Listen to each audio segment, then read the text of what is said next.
जय हिंद दोस्तों। चलिए दोस्तों बात करते हैं इस एक और क्वेश्चन के बारे में। इस क्वेश्चन में एग्जामिनर ने क्या कहा है, arrange of the fraction fraction in ascending order. Ascending order मतलब बढ़ते हुए क्रम में बताना है।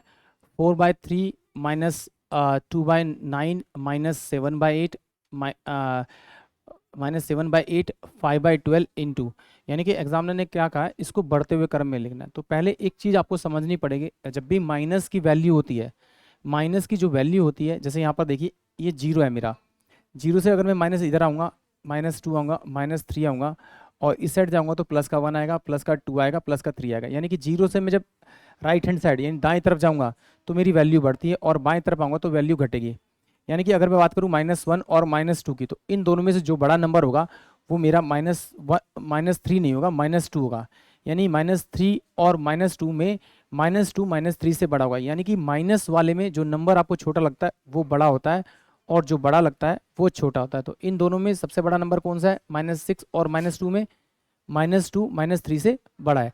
तो इसी लॉजिक को हम यूज़ करेंगे और इस क्वेश्चन को सॉल्व करेंगे। तो देखिए सबसे पहली बात है कि सबसे इसने का असेंडिंग ऑर्डर कहता है काउंटिंग, यानी कि सबसे छोटा नंबर फिर से बड़ा, फिर से बड़ा, फिर से बड़ा, बढ़ते हुए क्रम में। तो यहाँ पर देखिए सबसे पहला जो नंबर आएगा वो मेरा क्या आएगा, आपका माइनस वाला ही आएगा।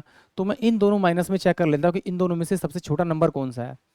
तो इस 8 को मैं इससे मल्टीप्लाई करूंगा तो 16 आएगा, इस 9 को इससे मल्टीप्लाई करूंगा तो 963 आएगा, यानी 67 आएगा। और मैंने आपको यही बताया है कि जो सबसे बड़ा नंबर होता है माइनस में वो सबसे छोटा होता है। यानी कि 2/9 तो मेरा क्या होगा, आपका बड़ा हो जाएगा 7/8 से। तो 7/8 जहां पर होगा वही इसका करेक्ट आंसर होगा। यानी कि ये तो मेरा हो नहीं सकता ए ऑप्शन, और ऑप्शन जो मेरे पास में डी वो भी नहीं हो सकता। अब मेरे पास आंसर तो ये होगा ही होगा। अब देखिए यहाँ पर क्या दे रखा है, 4/3 दे रखा है, और यहाँ पे कितना दे रखा है, 5/12 दे रखा है। अब मैं क्या करूंगा, जो प्लस वाले उन दोनों को चेक करूंगा, यानी इन दोनों को, इनके जो डिनोमीटर यानी हर है उसको मैं बराबर करूँ। ये 12 है तो उसको 12 बनाने के लिए किससे मल्टीप्लाई, 4 से मल्टीप्लाई करेंगे, इसको भी 4 से मल्टीप्लाई करेंगे, ये 16 आएगा। और जब प्लस वाली वैल्यू होती है, प्लस वाली वैल्यू में अगर न्यूमिनेटर यानी ऊपर वाली वैल्यू बड़ी है तो वो बड़ा होगा, और छोटी है तो छोटा होगा। यानी कि 4/3 यहाँ पे बड़ा होगा, यानी कि ऑप्शन जो बी होगा वो इस क्वेश्चन के लिए करेक्ट होगा।